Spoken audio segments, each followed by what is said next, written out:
இது வரைக்கும் இவே பில் வந்து ஈஸியா நீங்க ஜென்ரேட் பண்றீங்க. இனிமே அது கொஞ்சம் கஷ்டமாக போகுது, மேற்கொண்டு செக்யூர்டும் ஆக போகுது.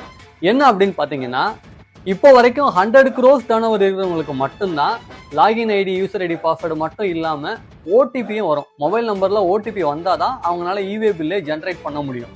ஸோ அந்த மாதிரி மல்டி ஃபேக்டர் அத்தன்டிகேஷன் வந்து 100 crore அண்ட் above டர்ன் ஓவருக்கு மட்டும்தான் இருந்தது. ஆனா இனிமே ஃப்ரம் 1 January 2025 இருந்து 20 கோடிக்கு மேல டர்ன் ஓவர் இருக்கிறவங்களுக்கே இந்த மல்டி ஃபேக்டர் அத்தன்டிகேஷன் வரப்போகுது. அதாவது இனிமே அவங்க ஓடிபியும் கொடுத்தாதான் அவங்களால இவே பில் ஜென்ரேட் பண்ண முடியும். சரி, 1 February 5 crores மேல இருக்கிறவங்களுக்கே 5 crores அண்ட் above அவங்களுக்கே இந்த மல்டி ஃபேக்டர் அத்தன்டிகேஷன் வரப்போகுது.